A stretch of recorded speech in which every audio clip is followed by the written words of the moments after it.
అదా ఎక్కడెక్కడ దుమ్మంతా మీదేసుకొని రావడం, మేమేమో శుభ్రం చేయటం, ఒళ్ళంతా హోనం అయిపోతుంది కదా. అమ్మ మంగమ్మ, అశ్వదళపతి అంటే ఎంతో పెద్ద ఉద్యోగం అనుకున్నా. గుర్రాలు తవ్వుకునేవాడా? దీనికి ఎంత బిల్డప్ ఇచ్చావమ్మా. అమ్మాయి రావాలమ్మా, గుర్రాలకు గుగ్గిళ్ళు పట్టుకురమ్మా. తెస్తున్నా మావా. ఇగో మావ గుగ్గిళ్ళు అక్కడ పెట్టమ్మా. నేను దోతేటి మావా. ఇదిగా ఏమ్మా, అబ్బాయి నేను బాగా చూసుకుంటున్నాడా? నేను బాగా చూసుకోపోతే పక్కింటి చూసుకుంటాడా? ఒరే ఎదవన్నారు ఎదవా, పళ్ళు రాలిపోతాయి. కన్న తండ్రి అంటే భయం గౌరవం లేకుండా పోయిందిరా నీకు. ఏమిటి నా కొడుకు మీద కారాలు మిరియాలు నూడుతున్నావు? వచ్చి చదువుకుంటున్నావు. పొద్దటి నుంచి ఒకటే తోడే తోడు. అది నల్లబడింది లేదు, నీ మొహం తెల్లబడింది లేదు. త్వరగా రాకపోతే ఆ చద్దికుడు కుక్కలకేస్తా. 25 క్రితం చేసిన చిన్న తప్పుకి ఇప్పటికీ సూటిపోటి మాటలతో పొడిచి పొడిచి చంపుతున్నావు కదే. అంటే విషయం మొత్తం టోటల్ ఫ్యామిలీ తెలుసు అనమాట. గొప్ప ఫ్యామిలీ. మరి ఏంటి బావ నువ్వు చేసిన పని? లేకపోతే ఏ ఒప్పుకోమని ప్రాణాలు కొరికేస్తాను. అయితే మాత్రం ఓ క్లయింట్ తో మాట్లాడే పద్ధత ఇది? చూడు పాపం ఎలా కన్నీళ్లు పెట్టుకొని వెళ్ళిపోతుందో. నన్నేం చేయమంటావే? ఆవిడ కన్నీటికి కరిగి కేసు ఒప్పుకున్నానంటే సున్నంలోకి ఎముక లేకుండా చిత్త కొట్టేస్తారు. బాబా నీ సంగతి నీకు తెలీదు. వాడు కొడితే మాత్రం నువ్వేమైనా గాజులేసుకొని కూర్చున్నావా? నువ్వు మాత్రం చావు కొట్టవు. ఎవరో నేనా? సర్లే, భలేవాడివే. నీ బలం నీకు తెలీదు. మరెవరికి తెలుసు? నాకు. ఎస్, నువ్వు కాంప్లాన్ పిల్లాడివి, దారాసింగ్ తమ్ముడివి, కింగ్ కాంగ్ మేనలుడివి, కోడిరామూర్తి శిష్యుడివి, నెల్లూరు కాంతారావుకి నెవ్యవి. బావా నువ్వు నా దృష్టిలో జాకీ చాన్వి, లోకం దృష్టిలో సూపర్ మ్యాన్.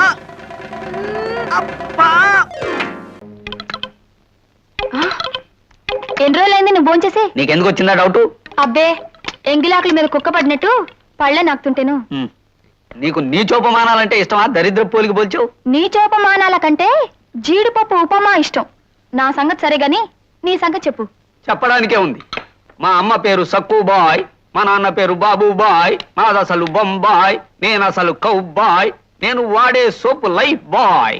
మా అమ్మ నాన్న ఒక రోజు రాత్రి తుబాయ్ పెడుతూ మధ్యలో చచ్చారు. ఇంక చెప్పొద్దు. ఈ రోజు బిల్లు నేనే పే చేస్తాను. వై? నువ్వు లవ్ బాయ్ గనుక.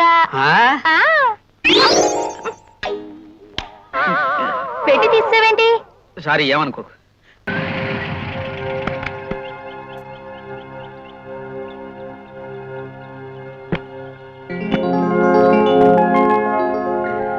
ఏమండి, మీ ఇల్లు బయట నుంచి చూస్తేనే కళ్ళు తిరిగిపోతున్నాయండి. ఏంటిరానమ్మా మీ ఇల్లు అంటావేంటి? మన ఇల్లు అనాలి. ఇక నుంచి ఇంట్లో దీపం వెలిగించే మాలొచ్చేవి నువ్వే కదా. దీపం వెలిగించక్కర్లే, స్విచ్ నొక్కితే లైట్లు వెలుగుతాయి. అది సరిగని బాబు, అయ్యగారు లోపలే ఉంటారా? ఏ అయ్యగారు? అదేనండి పెద్ద అయ్యగారు, మన బాబు గారు నాన్నగారు. అదండి లోనకెళ్ళారికి నా పేస్ చూపించేద్దాం. ఏం చూపించాలి? పేస్. గొప్ప తాజ్మహల్ పేజ్ చూపించడానికి 310 పేజీ నువ్వు. ఇదిగా నీతో చిన్న లిటిగేషన్ మాడాలరా. మనకిప్పుడు దారి ఏమిటి? మనకి అనొద్దు, నీకు అను. నాకు దారి ఉంది, అడ్డదారి. గోడ దూకి పారిపోతాను. బాబులో నీకే. గేటు దగ్గర మీ ఆవిడ ఉంది, కూడా చిన్న పంది పిల్ల ఉంది. ఇది అన్యాయం గురు. మూటలు మోసుకుని నా మానా నేను బతికేవాడిని. అమెరికాని సిమెంట్ ఫ్యాక్టరీ అని ఇందులో దించింది నువ్వే కదా. నువ్వు మాత్రం డింగ్ డింగ్ డింగ్ పిల్ల కావాలి, పెళ్లి కావాలి, పిల్ల కావాలి, పెళ్లి కావాలి. అందుకనే సెటప్ చేశాను. సర్లే, ఇప్పుడు ఆ విషయం అంతా ఎందుకు? ఇప్పుడేం చేయాలో చెప్పు గురు. వస్తున్నా. నమస్తే డైరెక్టర్ గారు, బాగున్నారా? నువ్వే. షూటింగ్ ఎప్పుడు?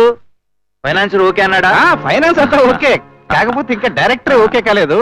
ఏమిటి సార్, ఇల్లేమన్నా ప్రాబ్లమా? అబ్బే ఇల్లే ఉంది, ఇల్లు బంగారం. కాకపోతే ఉన్నదంతా కథలోనే. స్టోరీ. ఆ స్టోరీ ఏదో తొందరగా తెలుసుకోండి.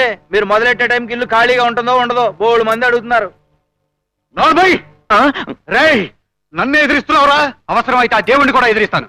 నాన్న, ఇది తాతయ్య గారు ఆస్తి. లాయర్ నోటీస్ ఇప్పించి నా వాటా ఎలా తీసుకోవాలి నాకు బాగా తెలుసు. లాయర్ నోటీసే కాదురా, పెద్ద పెద్ద పోస్టర్లు వేసి అంటించు. అప్పుడు కూడా నీకు నయా పైసా రాదు. ఎందుకు రాదు నేను చూస్తాను, చూడు. అదేంటి గురు, కొడుకు తండ్రి మీద కేసు పెడతానంటున్నాడు. వచ్చేసింది ఐడియా వచ్చేసింది. నువ్వు మీ నాన్న మీద కేసు పెడుతున్నావు. మా నాన్న? ఇంకా అర్థం కాలేదా? బయట గేటు దగ్గర రాణి ఉంది కదా, రాణి దగ్గరికి వెళ్ళి, రాణి మా నాన్న మన పెళ్లికి ఒప్పుకోలేదు, నన్ను బయటికి పొమ్మన్నాడు. ఆయన ఉండమంటే ఎంత, పొమ్మంటే ఎంత, ఆయన మీద కేసు వేసేస్తాను, కోర్టుకు లాగేస్తాను. అంతవరకు ఇక్కడ ఒక్క నిమిషం కూడా మనం ఉండొద్దు అని రెచ్చిపో. ఇంత దరిద్ర కొట్టు ఐడియాలకి ఎలా వస్తాయి గురు? నాకు దొరికేవని దరిద్ర కొట్టు కేసులే కదా. పదా రా బాబు. నన్ను వదిలిపెట్టండి గిరీశం గారు. కాదు, నన్ను నా మాట వదిలిపెట్టండి. విను బాబు. వద్దు. ఆయన అంతు చూస్తాను. వద్దు. ఆయన అంతు చూస్తాను. ఇది అబ్బా, నా నా మాట మాటగా విను. రాస్తే. నాకు వద్దు మాట బాబు. ఇవ్వనంటాడా? నువ్వు అంత ఊరుకు రావద్దు, నువ్వు అంత ఊరుకు రావద్దు. అవసరమైతే కోర్టుకి వెళ్తాను. వద్దు, నువ్వు ఊరికడం అంతు చూస్తాను. అంతు వద్దు చూస్తాను. బాబు, నా మాట విను. ఏమిటండి ఏమిటి ఈ గొడవ ఏమైంది ఏం లేదమ్మా, మీ పెళ్లికి రాజావాడు నన్ను ఒప్పుకోలేదు. ఆస్తిలో సింగిల్ రూపీ కూడా ఇవ్వనన్నాడమ్మా ఇంట్లోంచి. ఇదేమిటండి ఇంత గొడవ వచ్చి పడింది నువ్వేం కంగారు పడకరాని, ముందు కారెక్కు. ఇంట్లోంచి పొమ్మంటే మనం బతకలేం అనుకుంటారా? ఏ చెట్టు కిందైనా బతకగలం. కేసు వేస్తే ఆస్తి మొత్తం వస్తుంది. నాకు తెలుసు. మొత్తం వస్తుంది. నాకు తెలుసు. అప్పుడు ఇలాంటివి వందలు వద్దు. కట్టిస్తావు. నువ్వు పదరాని వద్దు. బాబు వద్దు. నేను ఒకసారి వెళ్ళి మాట్లాడుతుండండి. ఏంటి మాట్లాడేది వంకాయ? ఆయన దగ్గర గన్ ఉంది, పెట్టాల్సిన చోట పెట్టి పట్టు పనిపించాడు అనుకో, 1 2 అవుద్ది, 2 4 అవుతాయి. 4 అవుతున్నాయి. ఫైనల్ గా కొడుకు విషయంలో తండ్రి ఏమంటున్నాడు? మీరు విన్నారుగా, చెల్లిగా ఇవ్వనంటున్నాడు, కోర్టు కేసు అంటున్నాడు. అలాంటి తండ్రి పగాడికి కూడా వద్దురా బాబు. బాగా చెప్పేవారా? వెళ్ళి అయితే నేను వెళ్ళి మాట్లాడినా పెద్ద సుఖం ఉండేది కాదనమాట. పోటు పొడిస్తే కడుపు నుంచి బయటకు వస్తాయి. పదమ్మా, పదరాని. ఎక్కండి.